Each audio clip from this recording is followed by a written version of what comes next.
Halo bos, sekarang gue mau interview senior. Ini ibu-ibu, tapi kok membanggakan sekali.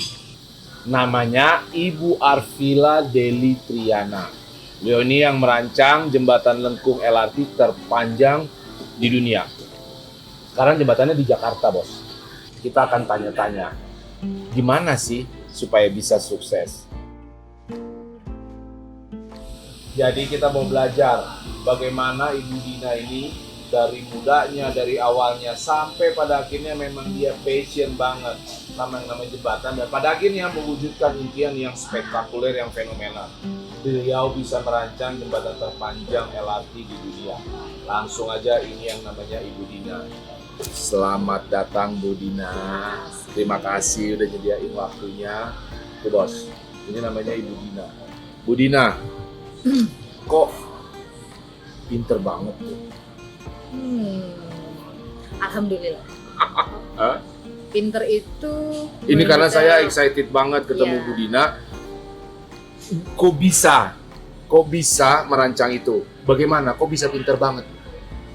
merancang itu bukan karena pinter ya sebetulnya ya. Oh, Merancang itu lebih ke arah, saya sebenarnya nggak tiba-tiba kan bisa mendesain jembatan yang orang misalnya gini, oh jembatannya kok bagus banget, hebat, pinter.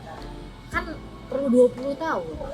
Sesuatu itu menghasilkan yang katakanlah spektakuler, canggih, atau apapun orang bilang, melalui suatu proses yang sangat panjang.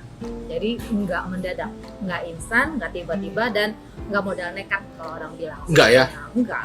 Jadi nekat itu adalah mungkin 50% sih ada ya. Tapi ya. artinya dasarnya selalu ada. Iya. Bu Dina, kan ini kalau saya bilang sukses, saya yakin semua orang bilang Bu Dina tuh sukses, bisa senang di satu hal jembatan, terus pada akhirnya bisa menciptakan karya yang sangat fenomenal. Ya. Terpanjang di dunia, Bu.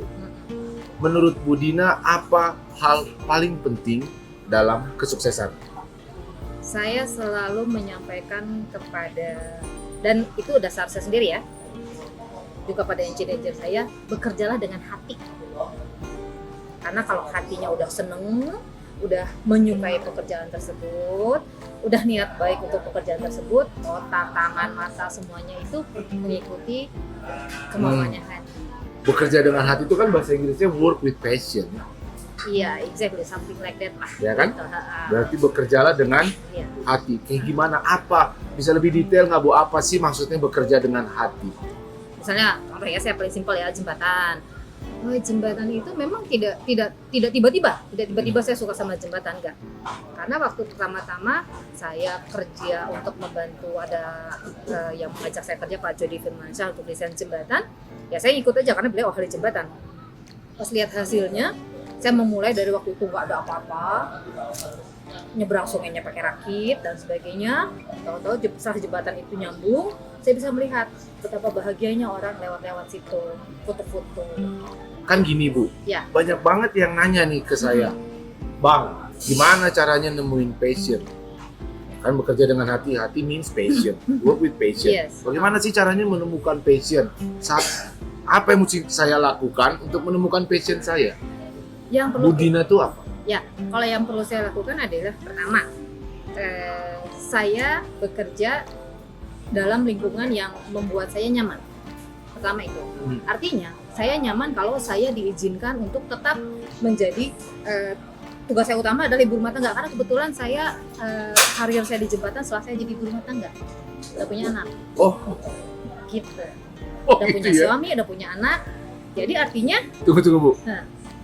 Ini ibu-ibu ya, Bu ya? Iya. Anaknya berapa, Bu? sekarang 2. Dua. Waktu mau mulai jembatan dia baru 1. Jadi nomor satu di pikiran ibu, nomor satu adalah anak. Keluarga. Pekerjaan saya adalah, saya bilang, ibu rumah tangga. Dan itu tetap bisa menghasilkan karya itu. Exactly. Bos. Ya, artinya kan ada orang bilang semesta mendukung, mungkin itu ya. Jadi suami saya mendukung, anak saya sehat. Dalam artian kalau anak sakit sih kan juga nggak bisa kemana-mana kan. Harus ini dia. Nah, anak saya sehat, kemudian juga dia dalam beberapa kurun waktu anak pertama itu selalu saya bawa kemana-mana ke seluruh Indonesia di mana saya bekerja untuk jembatan. Dia ikut. Dan alhamdulillah dia sehat. Artinya itu yang membuat saya bahwa itu artinya ada tugas utama saya senang di situ bahwa saya tetap bisa mengurus anak-anak dan menjaga artinya mengurus rumah tangga saya lah gitu ya. Begitu senang. Walaupun tidak sempurna kali ya enggak Tapi happy. Tapi happy gitu kan. Jadi suami saya juga nggak keberatan karena dia merasa apa yang menjadi tanggung jawab saya masih bisa saya lakukan. Dan dengan happy itu saya merasa tenang. Artinya pekerjaan yang saya lakukan itu menghasilkan sesuatu yang baik. Karena saya nggak kepikiran, waduh anak saya sakit, waduh anak saya jauh, waduh apa-apa dan nggak kepikiran seperti itu kan. Jadi dengan artinya passion bisa kita temukan kalau pada dasarnya kita merasa nyaman di kondisi kita saat itu. Nyaman itu orang macam-macam ya, tidak harus juga menjadi ibu rumah tangga. Bisa saja dia merasa nyaman kalau dia berada di lokasi yang alam terbuka, apapun lah ya. Jadi yang pertama kali adalah kita menyaman dalam kondisi lingkungan kita. Itu yang saya coba manage di engineer saya. Saya menjadikan kantor saya itu seperti rumah. Mereka bebas, tapi tetap punya aturan. Rumah kan tetap punya aturan kan, gitu kan, bahwa mau pergi bilang, datang bilang, terus kalau nggak masuk bilang. Even ada yang hobi drakor dulu bentar ya, gitu, ayo. Nanti saya pasang target. Kalian harus nyelesain ini tanggal sekian jam sekian, siap Bu. Gitu. Di situ saya menerapkan kepada engineer saya membuat supaya kantor ini menjadi nyaman, sehingga mereka bahagia, mereka happy, otomatis mereka bekerja dengan passion kan. Dan setelah nanti mereka bisa melihat apa itu manfaat jembatan, selanjutnya mereka makin mencintai jembatan seperti yang saya alami. Jadi kita kayak ngobrol sama ibu-ibu normal ya. Ibu-ibu banget. Ya kan, tetapi bisa menciptakan hal fenomenal Bu. Ini Bu dari tadi ceritanya tuh benar-benar yang normal aja. Saya nomor satukan keluarga, saya punya anak saya harus pinter, suami saya harus saya layani dengan baik. Sebetulnya paralel ya. Paralel. Kayak misalnya, waktu saya itu hampir tidak mengalami cuti melahirkan setelah anak kedua ya. Karena sebulan ya udah saya ke kantor tapi bawa box bayi. Bawa box bayi di kamar saya, di ruangan saya. Bawa box bayi. Jadi bawa box bayi ya? Box bayi. Jadi kalau ada tamu, Bu ada tamu, bentar nyusuin dulu. Lagi meeting. Anak yang jerit-jerit, Pak break dulu ya, mau nyusuin. Ibu sadar nggak ini kerjanya di konstruksi itu? Iya, yang cowok laki-laki semua loh. Dan mereka cuma terkagum kerja pertama agak gimana? Waduh, gitu kan? Pak berhenti bentar ya Pak, anak saya mau nyusuin. Oke kita break ya, Bu Dina mau nyusuin. Itu kejadian. Bengong semua dong cowok-cowok tuh semuanya. Ketawa aja dan maklum gitu karena. Tapi artinya ibu-ibu. Tapi mereka kenapa memaklumi saya dan menerima kondisi saya? Karena saya memberikan yang terbaik dari saya kan. Iya kan. Jadi artinya saya memberikan saya seperti ini, tapi tenang aja, saya akan memberikan terbaik dari saya. Artinya kita tidak semata ingin excuse. Perempuan tidak boleh bekerja hanya gue perempuan nih, tolong dipahami. Tapi dia memberikan dulu yang terbaik. Kita bisa memberikan terbaik, jadi saya punya nilai tawar yang tinggi. Tapi ibu-ibu katanya memang lebih kuat sih ya, cewek ya daripada laki-laki. Harus 2 kali lebih kuat, tidur lebih dikit, ya kan? Sampai rumah nggak ada cerita leyeh-leyeh dulu, nggak ada. Kalau cowok kan maunya laki-laki kan dilayani. Pulang kerja kan istirahatnya, istirahatnya pulang kerja. Pulang kerja istirahat capek nih, baru pulang kantor. Kalian ngerti nggak? Capek abang ini kan begitu kan ya? Iya, ibu nggak ada periksa makanan, udah makan belum ini mau berangkat kerja nih, menu hari ini apa, anak-anak bekalnya apa, anak baju ini nih, gitu. Nah, kan lulus kuliah. Dari lulus ITB, lulus kuliah, sampai di titik sekarang tentu semua teman-teman, semua yang nonton channel saya ini mau nanya bagaimana sih apa strategi terbaik, strategi terwahid supaya bisa saya kayak Bu Dina. Strateginya yang pertama, kalau sebetulnya ya kalau saya mengatakan strategi saya nanti orang akan bingung karena saya nggak punya strategi di awal. Ya, jadi di awal itu ya seperti saya bilang, habis lulus ITB masa nggak kerja, ibu saya bilang ambil S2 deh gitu supaya nanti, nah ibu saya sih berharap kalau saya lulus S2 saya punya bekal lebih sehingga saya bisa jadi dosen, harapan ibu saya. Karena beliau bilang kan kalau jadi dosen waktunya bisa saya atur supaya tetap bisa ngurus keluarga. Setelah itu pas S2 ketemu lagi sama Pak Jody yang tadi saya sampaikan, dan seterusnya sehingga saya terlibat di dalam dunia jembatan. Jadi kalau dibilang kalau mau nyontoh saya strategi justru nggak ada. Tapi saya bisa menyampaikan. Kalau mau berstrategi artinya pada saat kita mau berkecimpung di sesuatu bidang tertentu, kenali dulu aja. Banyak. Jadi kenali dulu. Orang kalau jatuh cinta kan ada proses. Ya kan? Kenali dan cintai. Mana yang kamu cintai? Mungkin orang yang seringan jatuh cinta bisa di banyak cintanya yang gak apa-apa juga. Gak apa-apa juga, gitu ya. Ya. Jadi strateginya kenali dulu, kemudian nanti mana yang kamu rasa kamu cinta, kamu suka di situ, tekuni. Passion. Langsung kita tekuni di situ. Jadi bukannya nunggu apa ya? Kalau di film-film kartun tuh Keajaiban. keajaiban. Mimpi Doa gitu. Passionnya datang tuh. Nggak bisa. Enggak ya? Enggak. Kenali dulu karena toh saya pada saat menjalani awal jembatan, saya juga bilang, ya Allah jauh banget. Pertama Oh, kali ini tak kenal maka tak sayang. itu. Tapi Nah, berarti pada saat masuk pertama di jembatan muncul kesel apalah ribet banget nih Iya, gitu. jauh. Pabeliut. jauh terus udah gitu kan capek gitu kan. Capek. Terus itu tadi Kok bisa jadi suka? karena tadi kenal, lama-lama kan saya kenal nih jembatanku gini ya, melihat masyarakat, terus ngelihat waktu proses pembuatannya, terus melihat waktu saya merasakan waktu mendesainnya, terus waktu akhirnya jembatan itu jadi ya. Di tengah proses itu banyak lagi jembatan-jembatan saya yang lain ya, selalu menemukan hal yang sama bahwa seneng banget ya kalau udah nyambung gitu. Pada saat tahun 2000 itu memulai kenal jembatan umur berapa Bu Dini? 2000 saya lahir 70, berarti berapa tuh? 30. 30 tahun. Umur 30 Tahun. baru kenal jembatan. Iya. Dan engineer saya sudah saya kenalkan jembatan sejak umur 20-an. Jadi artinya saya berharap mereka start lebih Harusnya awal. lebih awal ya. Mereka akan bisa lebih cepat lagi di posisi yang seperti saya saat ini.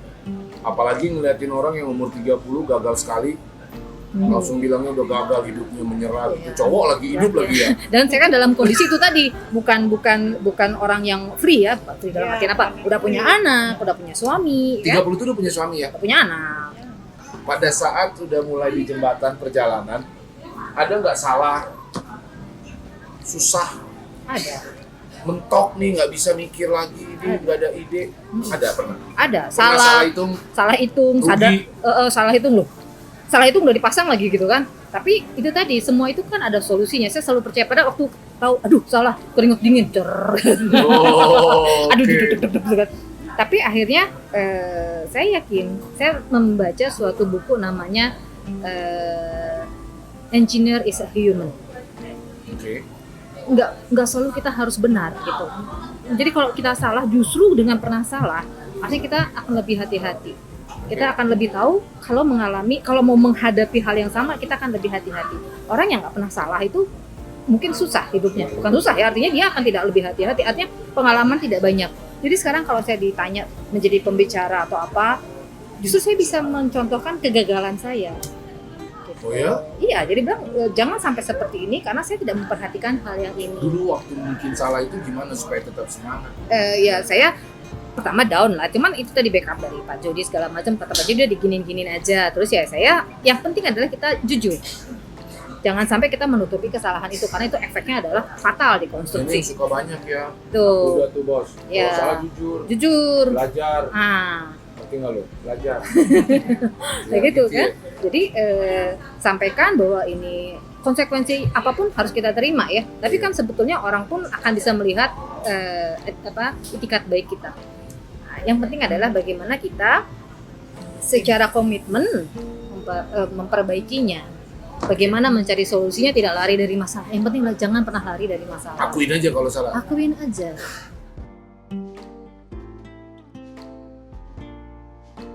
Jadi Bu Dina ini berarti punya anak berapa tadi? 2. 2 ya.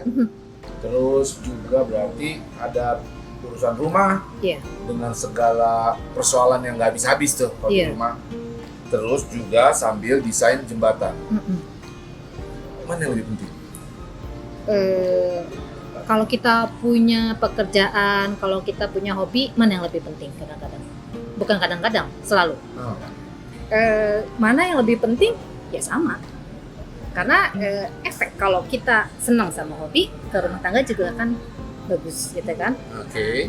Tapi kalau rumah tangganya juga nggak beres, ya gimana kita bisa melaksanakan hobi kita dengan tenang? Oh gitu ya. Jadi kalau ada orang pernah saya quote saya adalah saya itu ibu rumah tangga, kebetulan hobinya desain jembatan. Tunggu. Saya ibu rumah tangga, hobinya Desain jembatan. desain jembatan. Iya. Itu enak tuh kedengerannya tuh. Iya, karena kalau dengan hobi itu tadi bilang saya teman saya Bukan saya ibu rumah tangga kerjanya desain jembatan, bukan. enggak, Hobinya desain jembatan. Karena keren tuh, Bu. iya, karena poin-poin kerja itu memang ada komit dan tanggung jawab ya. Tapi saya lihat hobi pun ada komit dan tanggung jawab ya. Itu dicontohin dedikasi. ada dedikasi teman saya tadi itu. Biasanya susah Giliran banget, golf, giliran bola pagi-pagi mencelat, sumpah dia. seger dia. Seger dia. Jauh dijabanin, kelenger dijalanin gitu kan. Salah maju lagi. Maju lagi, pantang mundur. Pantang mundur. Sampai apa yang dia inginkan tercapai kan? Kalau dia ngomongnya hobi, mindsetnya hobi. Iya, gitu. Kalau ngomongnya kerja aja kalah dikit, Mundur, cari kerja lain ah. Nyalain orang. Atau gini, bayarannya dikit, pindah ah. dia nyalain bosnya. Kan bosnya, gitu. Di sini mah fasilitasnya tidak menyenangkan, cari yang lain ah. Nah, Kan iya. akan seperti itu ya. Basa-basinya gitu, bilang aja mau mundur ya. Iya, gitu. Jadi kalau Ini misalnya, hobi ya? jadi passion di situ kan, di mana ada hobi kita ada passion di situ ya. Jadi, satu pertanyaan terakhir Bu Dina. Pada saat ditunjuk menjadi perancang utama, berarti perancang lead, istilahnya ya? Tim leader untuk LRT Lengkung Kuningan ini. Jadi yang menentukan semuanya kan Bu Ya, Dina, desainernya, desainernya. perancangnya. Yang hitung berarti Bu, Iya, ya? betul. Yang hitung Bu Dina. Pada saat pertama kali ditunjuk itu, Bu Dina sudah tahu dong nih resikonya bahaya. Sudah, Bu Dina sudah tahu juga ini punya tingkat kerumitan tinggi. sudah. Pernah membangun itu nggak? Belum. Jadi yang seperti ini belum. Jadi ini yang pertama. Belum pernah. Jadi nggak ada pengalaman bikin yang lengkung sepanjang itu. Belum. Ya lo orang belum ada di dunia Belum ini ada. ya. Terus kok berani? Karena saya sudah punya dasar pengalaman selama 20 tahun. Jembatan, bahwa ini adalah gabungan dari ilmu A, B, C, D, jembatan yang A, B, C, D, walaupun ada hal-hal yang selalu baru tadi saya bilang. Bu Dina yang memutuskan semua loh. Iya, jadi waktu disampaikan pertama kali ya, desainer dari Perancis itu kan ada pier yang di tengah. Oh ada dari luar negeri juga ya? Tadinya kan desain awalnya dari Perancis, Oke. tapi dia ada pier di tengah yang mengganggu flyover yang udah ada. Oke. Saya bilang hilangin aja, dihilangin kata mereka gitu kan. Wah nanti kan itulah. Tapi adikarya bisa melihat banyak sekali keuntungan dengan saya menghilangkan pier itu. Tapi resikonya lebih tinggi. Nah, jadi artinya, tapi saya udah punya pengalaman sebelumnya mendesain jembatan yang mirip seperti itu, tapi tidak lebih panjang. Kalau Bu Dina mendesain terus gagal kan? Salahnya leadernya dong. Kalau sama bilang itu. pertama kali tadi ya, pernah nggak hamil saya pertama kali? Waktu pertama kali hamil, pernah nggak hamil sebelumnya? Enggak. Oke. Ya sama, semua itu ada risiko 0 ke 1, fail atau berhasil. Oke. Ya, kita harus berani mengambil risiko itu, karena kita sudah tahu bagaimana menanganinya, itu saja.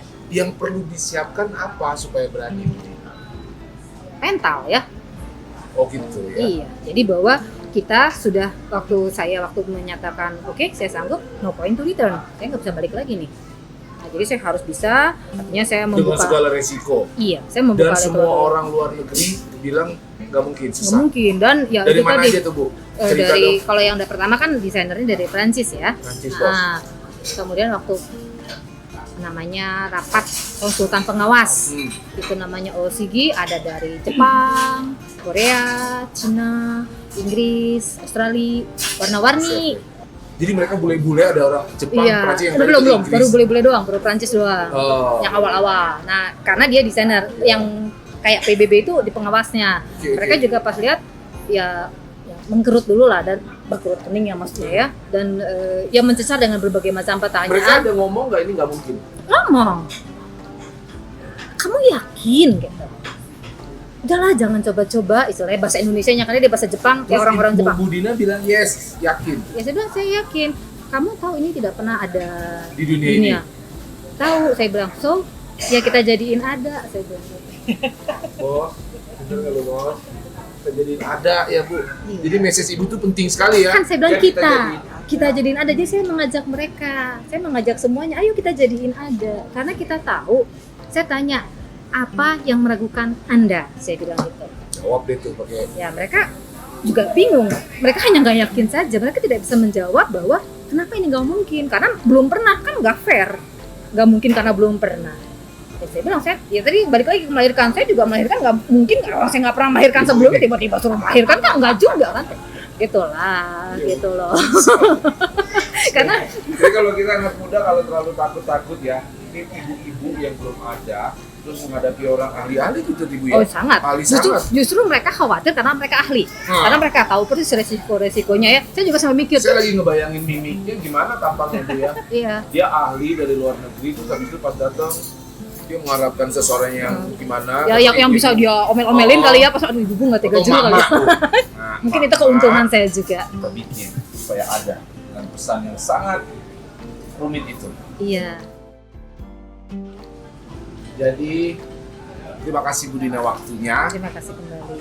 Dari ngobrol-ngobrol sama Bu Dina, gua kaget, gua kagum sama Bu Dina bahwa satu, Ibu Dina itu seorang mama yang sangat normal sekali, sangat common sekali, sangat mak banget. Gak ada, gua mengharapkan waktu pengen ketemu itu adalah seseorang yang pinter banget, nerd, geek, yang tiap hari belajar segila-gilanya. Ternyata Ibu Dina itu adalah sosok mama yang umum banget, yang kayak kita semua, tetapi dia punya prinsip bahwa tidak ada yang instan, bahwa sukses tidak ada yang instan.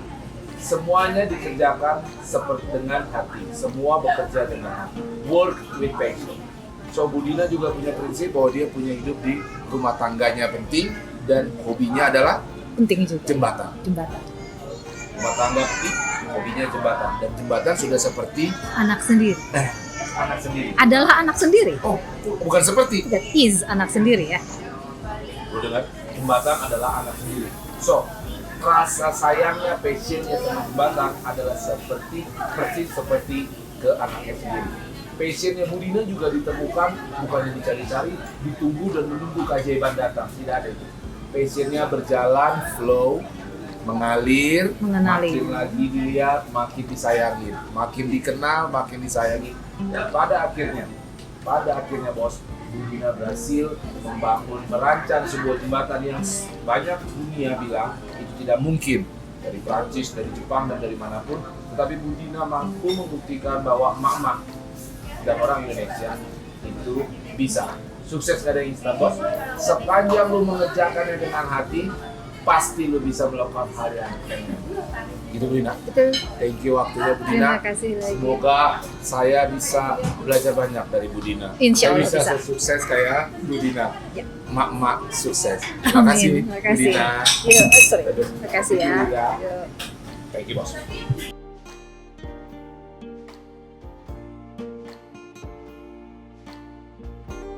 Gue mau sharing, gue ada sebuah page donasi. Lu bisa klik di bawah ini dan lu bisa donasikan berapapun. Gue juga punya online course yang bisa lo ikuti kalau lu mau belajar lebih dalam lagi tentang hidup gue, cara gue, mimpi gue. Linknya ada di bawah ini kalau lu memang pengen join dan pengen belajar lebih dalam lagi tentang moto ini. Gue juga ada kaos. Lu bisa PO sekarang, klik link di bawah ini.